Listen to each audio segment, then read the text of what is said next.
So welcome everybody. Nice to see you all. So tonight I'd like to continue a little bit on a theme that I've been kind of like exploring these past few weeks and maybe build on it a little bit or give a different emphasis. I know not everybody's been here the preceding weeks, and that's perfectly fine. You don't need to have been here. But maybe I'll just say some of the other themes that I've been talking about. So last week I talked about how clinging to views underlies conflict. Like we have this idea, we have this belief about something, and as soon as we hold on to it really tightly, we set up a me versus you, us versus them type of thing. And to be clear, I'm not saying that we shouldn't have views. What I am saying is that we should hold our views lightly. That it's what makes sense to us at this time. This is our current understanding. This is what makes sense to us. This is consistent with our experience. All that kind of stuff. But it doesn't mean that we're like holding on and saying that everybody else is wrong and I'm right. Of course, that leads to conflict. And in fact, if we find ourselves in conflict, we can just have this inquiry, what are we holding on to? What view are we really holding on to that's underlying this conflict? And it might be something like, I have this view that everybody should be treated the same. Or, it might be something like this, which for many of us, it just feels like an obvious view that there should be some equality. But is there a way in which we can hold it and say, well, maybe, I keep on going like this with my hands because it feels like this is the way to hold them. Can we hold those views and say, well, maybe the other person is seeing something that I'm not seeing, or maybe I know something that they don't know, or something like this, right? So giving them the benefit of the doubt. The week before that, I talked about sometimes we cling to views, hold on to them tightly, as a way to avoid being with what's actually happening. As a way to avoid of being with difficult emotions or some inner turmoil, or maybe we're not even sure what it is we're avoiding. We just know whatever it is, I don't want to look at it. And it's most likely not even a clear sentence like that. Instead, there's just, okay, holding on and getting fundamental or dogmatic about some views allows me to not look at other things. Instead, if I have this idea that this particular view is the most important, or it's all what's necessary, then I'm apt to, or I give myself a pass to not have to look at what's happening inside.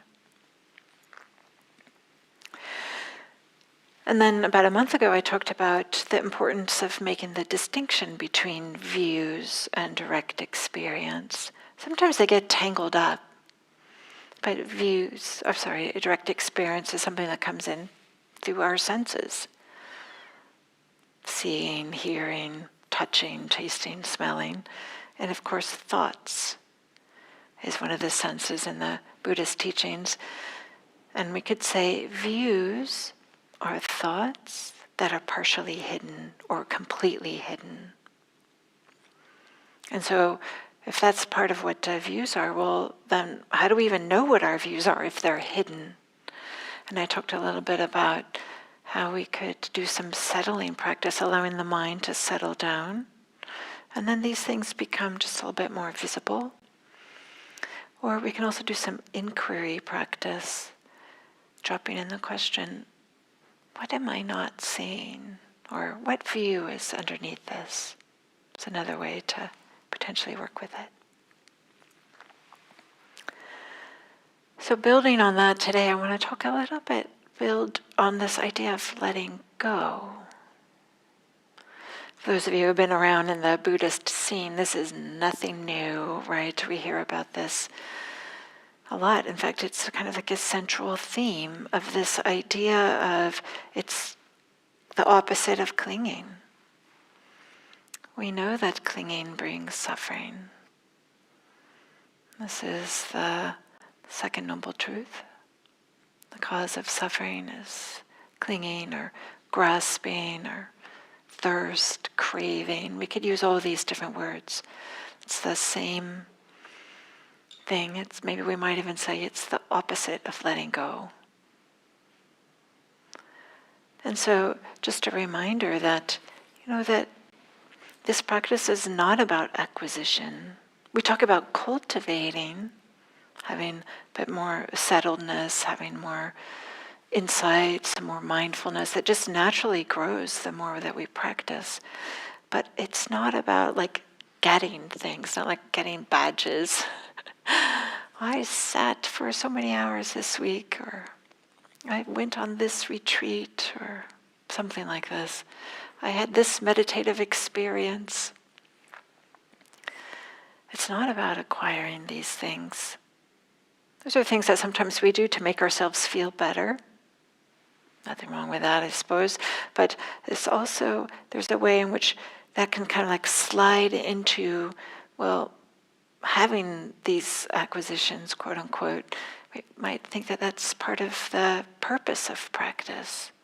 But instead, no, we're cultivate our meditation. We go on retreats, etc., just as a way to support more freedom, less suffering.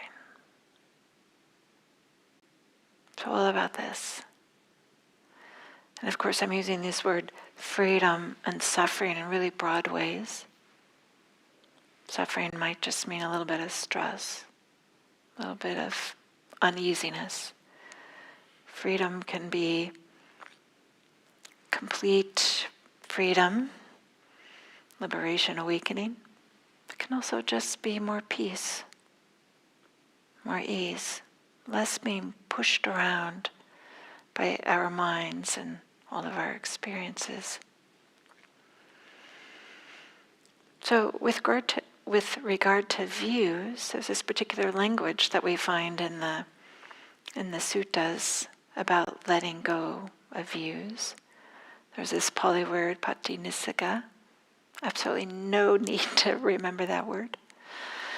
But it often gets translated as giving up, or relinquishing, or giving away.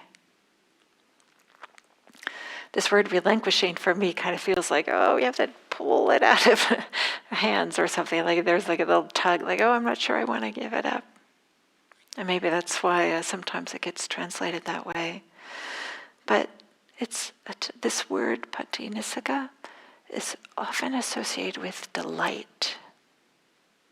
So it's this letting go in the service of creating this inner wealth, maybe this treasure, this sense of, it often says that it creates the conditions after this type of letting go. There's gladness that happens. And some of you might be familiar with what sometimes we call the gladness pentad. I could give a whole talk on this, I'll just mention it, but it starts with gladness, goes to joy, tranquility, happiness, concentration. Gladness, joy, happiness.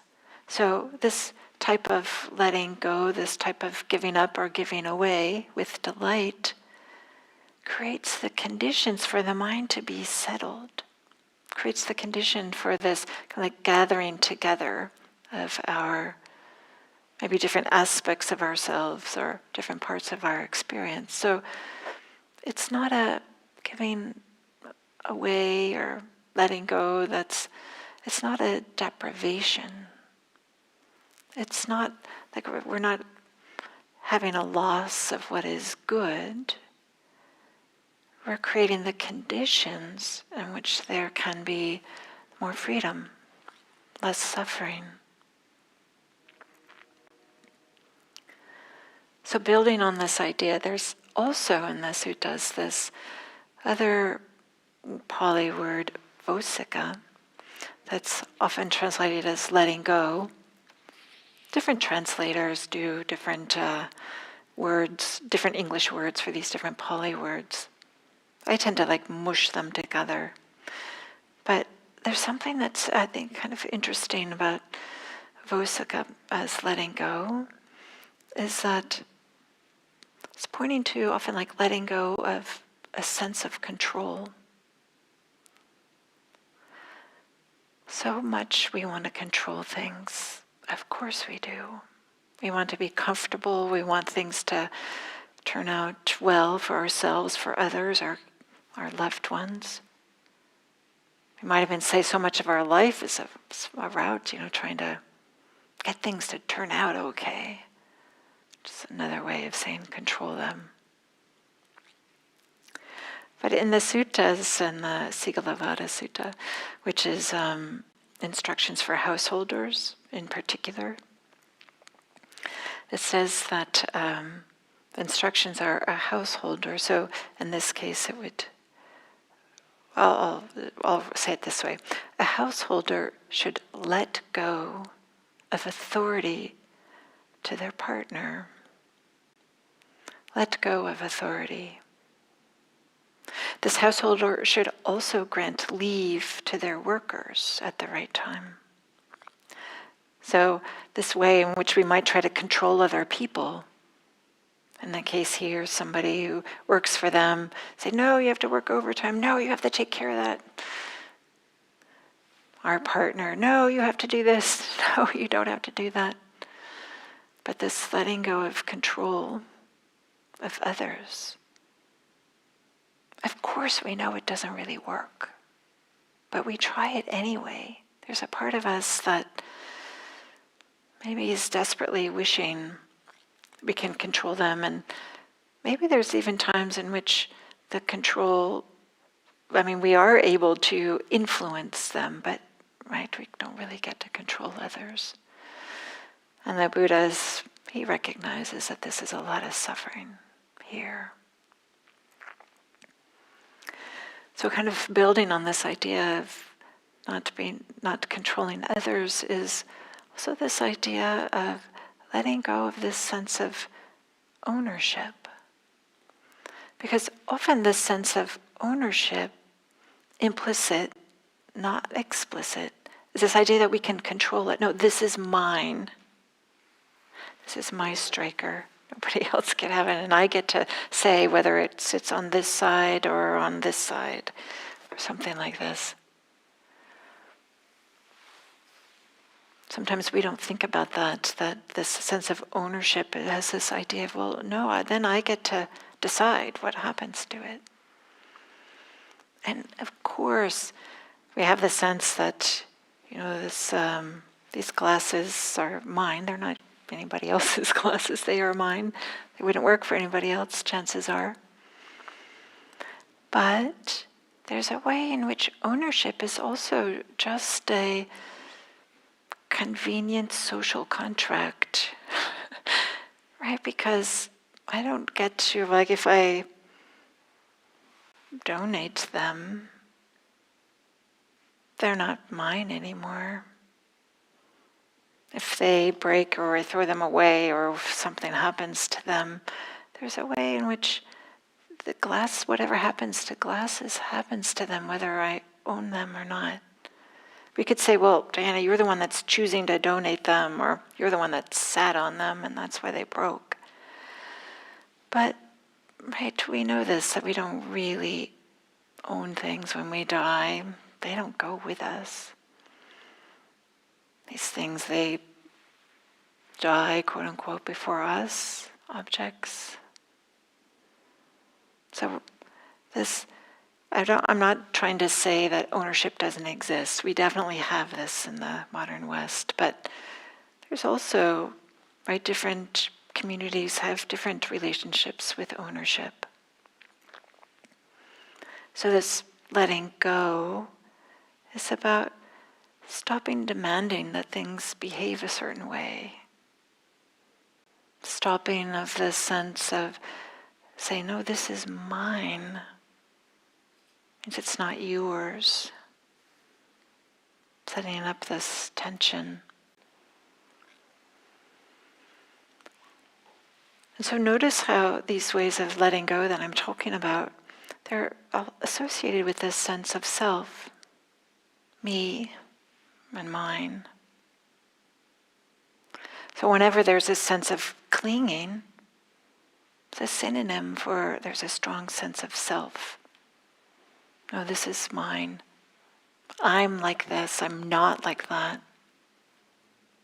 There's a way in which there's a little bit of a contraction, or maybe a lot of contraction. In the exact same way that we might hold tightly to a view, in this case a view of a permanent, enduring self.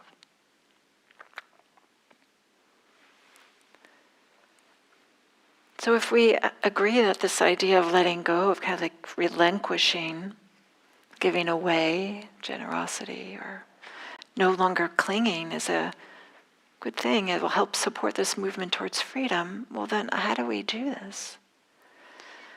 And I appreciate that in the Anguttara Nikaya, can you tell that I've been poking around in the suttas, so I have a number of sutta references today. That there's this this impressive list of 17 of these undesirable states that you don't want, like defilements. Starts with the usual greed, hatred, and delusion, and it goes on with contempt, and I forgot to know all the list. I remember reading it, thinking oh wow, anger, some of these things in there. So it has these lists of these 17 different defilements, and then there's practices to do with them, to help or to support, to work with these, I'll use this word, defilements.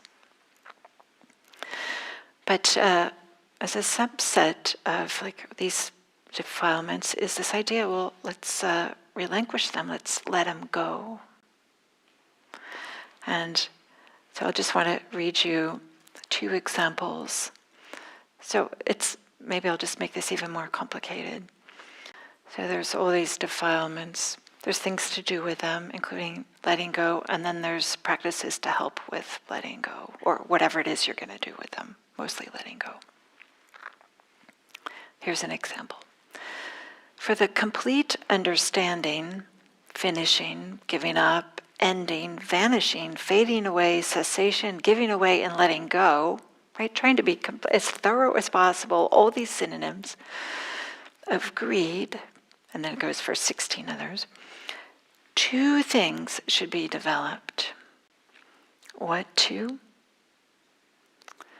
Samatha and vipassana. Samatha is the settling down. We could say it's associated with gathering together, concentration. It's related to the word samadhi. And vipassana is this word insight related to mindfulness. This is good news for us, right? We do mindfulness practice, and there's a way in which the mind does settle when we do this. So it's naturally what's happening. Another example is, for the complete understanding, finishing, giving up, ending, vanishing, fading away, cessation, giving away, and letting go of greed, 4 things should be developed. What 4? Loving kindness, compassion, sympathetic joy, and equanimity. This is good news too, because many of us have a loving kindness practice, or if not, there's a way in which we are familiar with it, or maybe there's a way we can have our meditation and or our concentration practice be imbued with this sense of loving kindness. And there's this recognition that this is what supports this letting go, this movement of relinquishing, vanishing, fading away, cessation.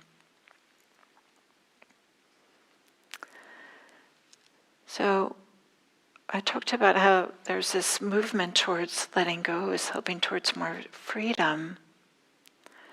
But even though we know this, and even though we might even already be doing the practices that might support this letting go, there's a way in which there's some letting go that maybe doesn't happen,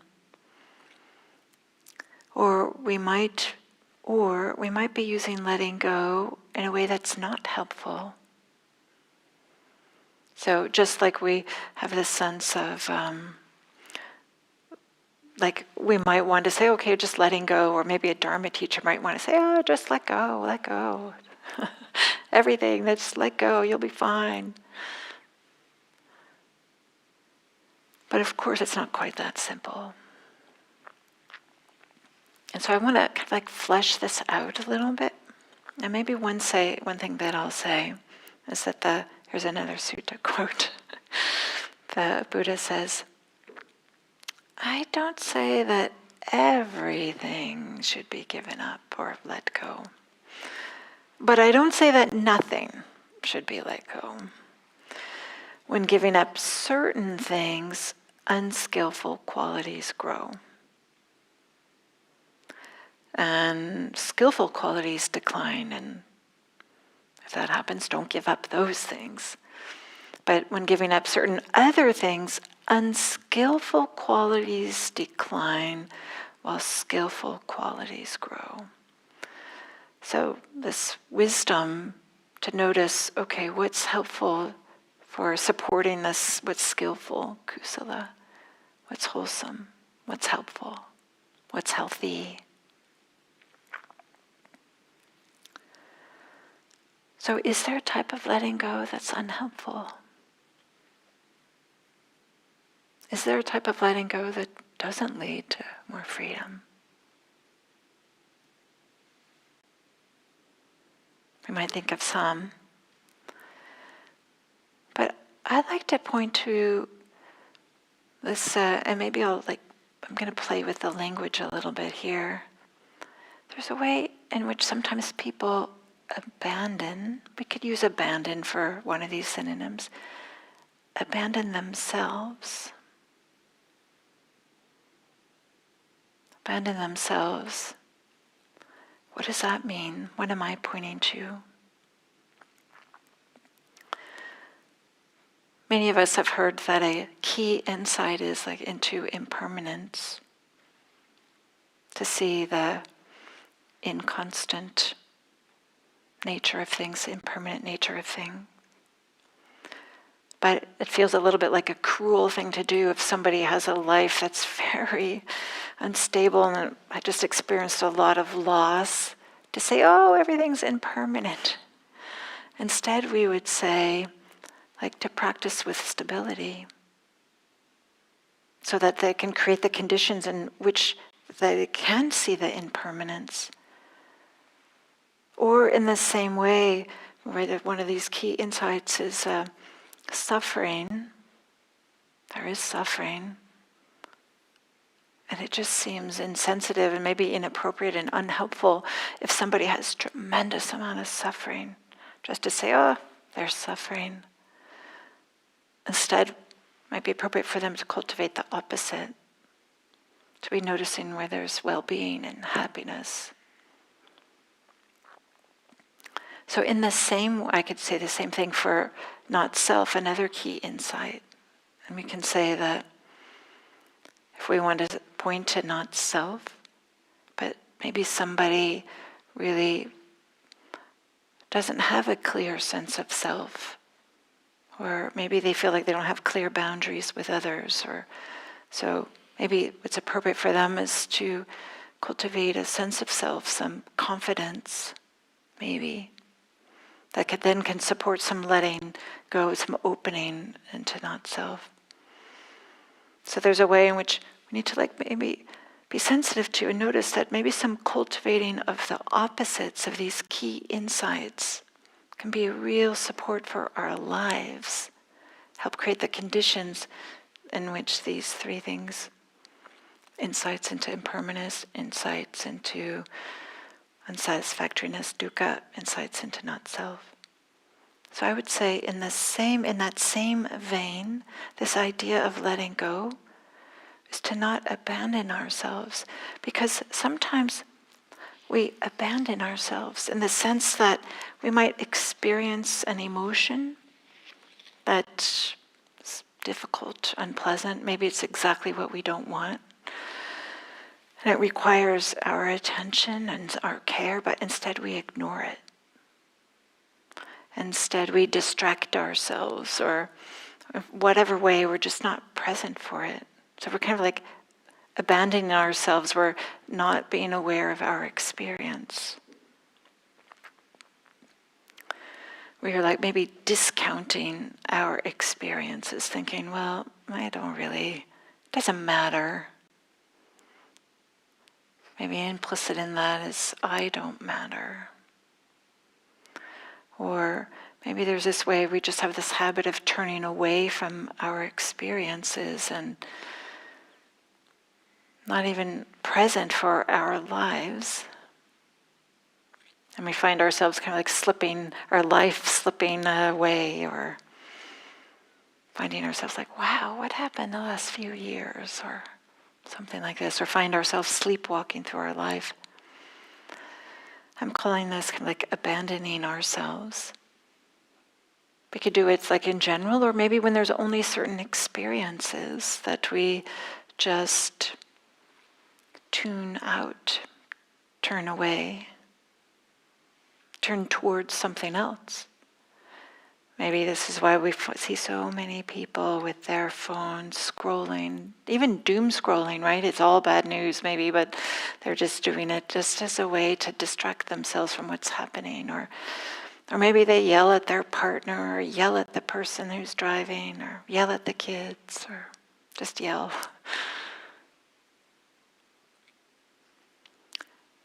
Trying to distract ourselves from our inner life. Like abandoning what's happening. And to be sure, there may be very good reasons why we do this. Maybe it made sense earlier in our life. It was a perfectly appropriate coping mechanism. And so, or maybe we have this idea, as long as I have a spiritual life, I don't have to take care of all that messy stuff.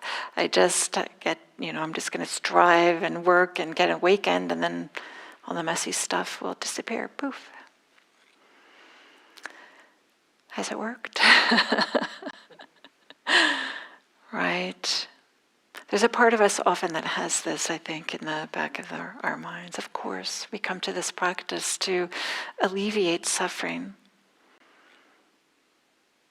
So we, partly want to turn away from it, of course.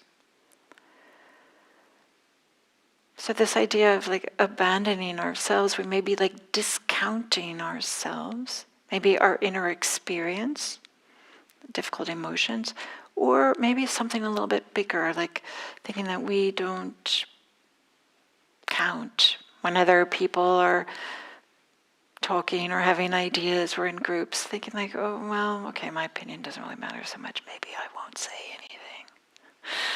Or somehow thinking that, oh, yeah, it's okay, that is wildly inconvenient and makes me feel really uncomfortable, but I'll do it okay anyway because you asked. We're kind of like abandoning ourselves and saying, you know what, I need to have some boundaries here. This doesn't mean we have to say yes to everything, doesn't mean we have to say no to everything, but is there a way that we can kind of have a sense of, yeah, this is what's appropriate, and this is what's comfortable, and here's what isn't appropriate and what's comfortable. So this idea of we want to let go,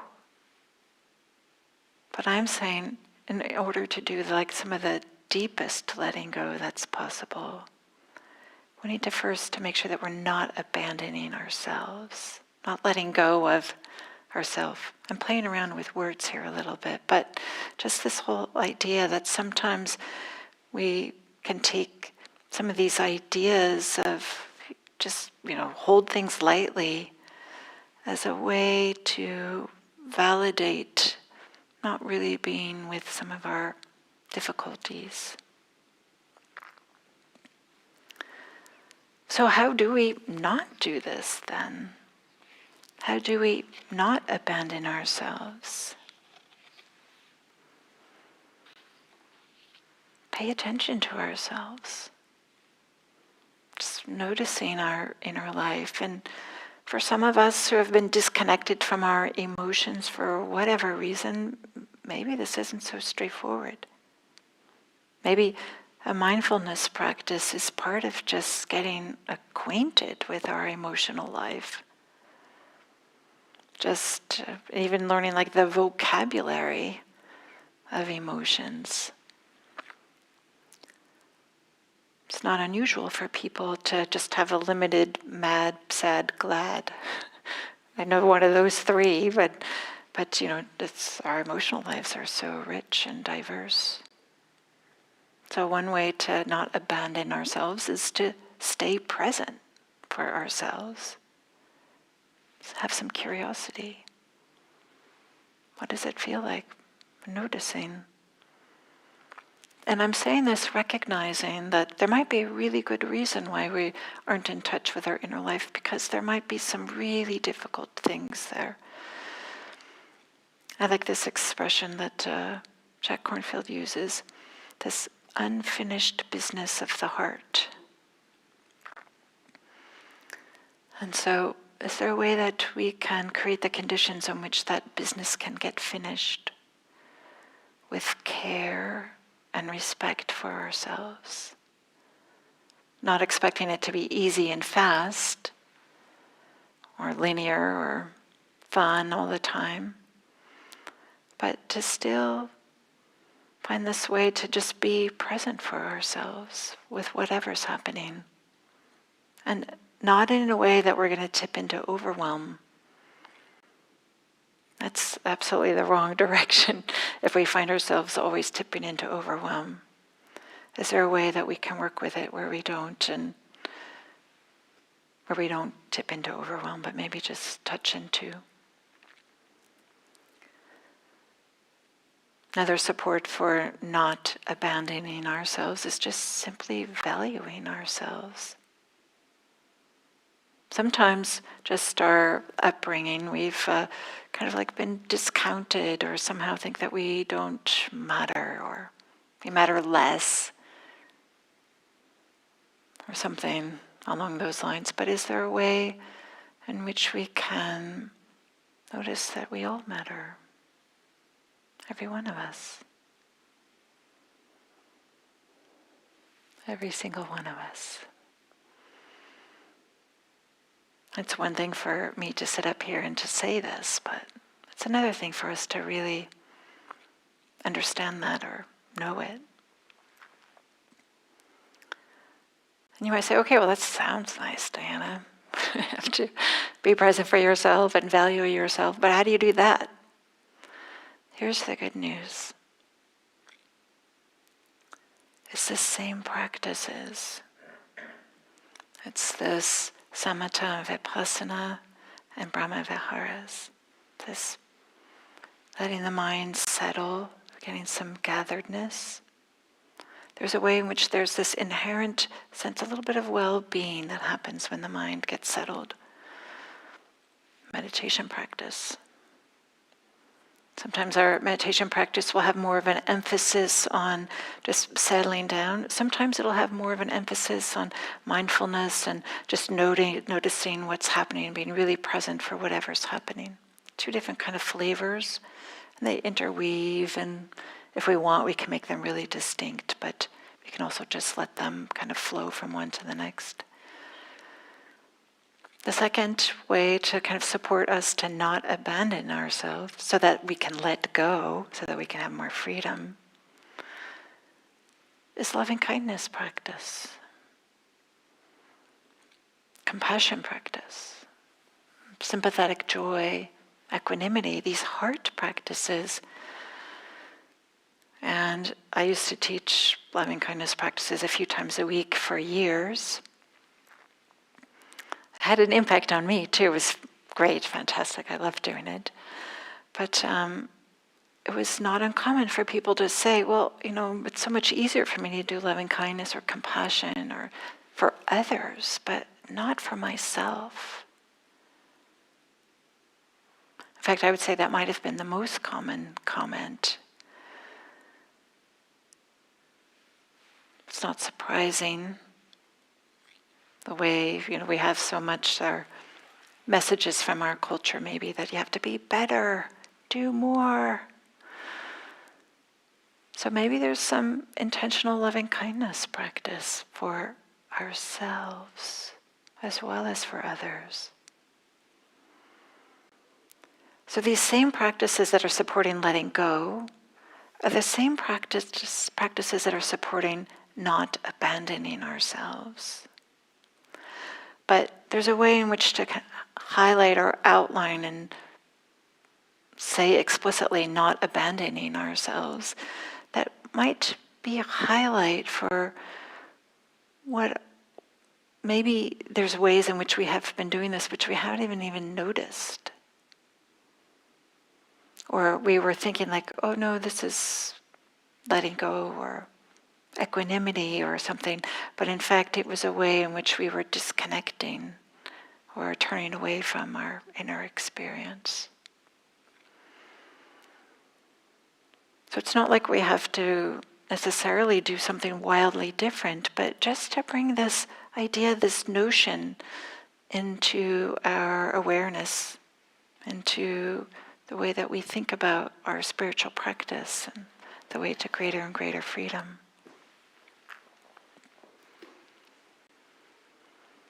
So letting go of views, which I've been talking about for the past few weeks, and today I'm talking a little bit more just about letting go, but not abandoning ourselves. Letting go so that we're holding things lightly, but maybe when it comes to like ourselves, maybe we should have a little bit more cup so that we're just holding it. Maybe it's more like this. Or maybe it's more like this. I don't know.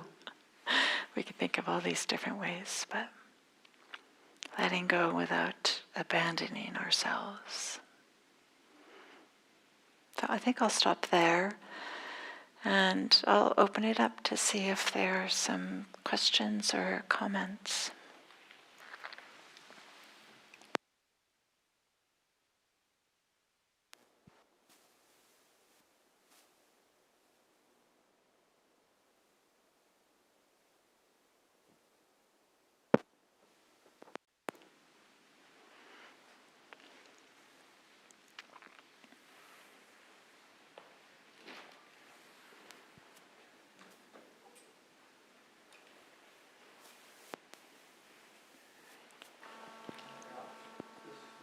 Coming through? I don't think it's on. Maybe the blue one. We can turn up the blue one. Yeah, it's not turning green. Those pesky batteries. The battery charger isn't charging. Oh, so we need those pesky battery chargers.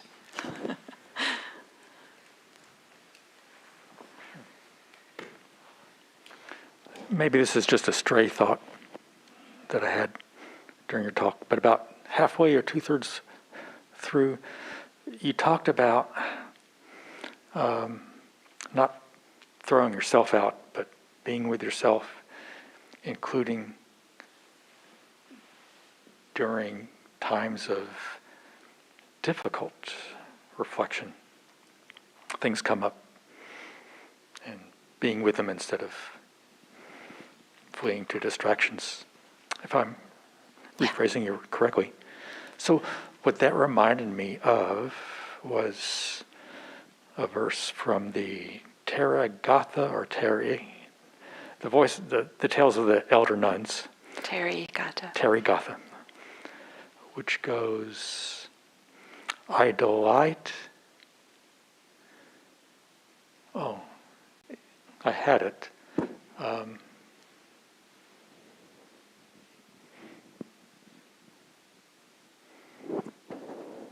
Taking delight in all difficult or unpleasant experiences. Taking delight in it. That's, I forget, the exact quote is better, but that's the gist of it.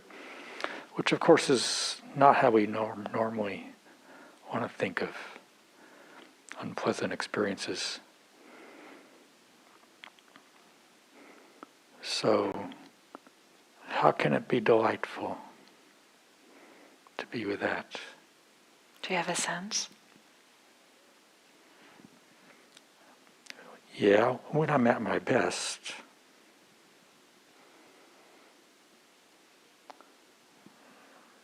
Reflecting on, yeah, I don't like this experience, but it's my experience. It's me. It's part of me. So in that difficult way, it is something to be cherished in a way. Part of honoring and respecting yourself. Not abandoning yourself, you might even say. Yeah, and it's also the springboard from which growth can happen. So also there's this experience, right, when there's something that's difficult that's happening, and whether we're doing this in an obvious way or in a subtle way, we can be like pushing it away or having aversion, wanting it to be different, and then there's this way in which we just like put down the struggle and are just with it and just experiencing the unpleasantness of it. There is this delight to put down the struggling with it and just to align with reality. This is what's happening. And there's this delight that happens there with just being mindful of it. So the mindfulness has this quality of, I like this word delight, which is not quite as strong as joy or happiness, because I think that's a pretty tall order, right? But there can be the delight of mindfulness, of actually stopping. I'm using this word struggling, wrestling, tangling with, trying to make it go away, trying to control it, all that kind of stuff. and I remember now, I delight in attention toward all unpleasant experience. What's the word? Attention? Attention. I delight in attention toward. Okay, so maybe the word is sati, I wonder. And I'm thinking of some more nuance, namely, if I may,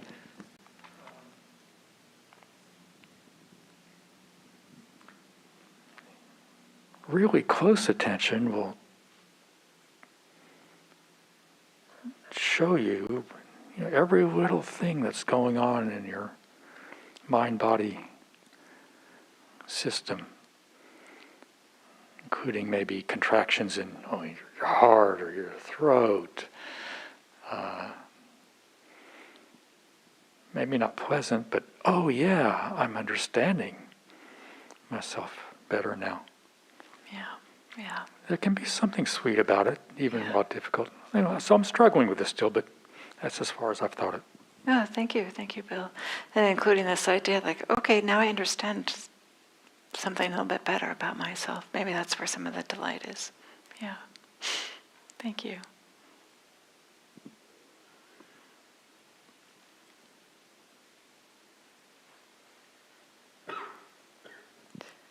Okay, so thank you. Thank you for your attention and for your practice. If you'd like, you're welcome to come up here and ask me a question or something. But I wish you all a wonderful evening. Thank you.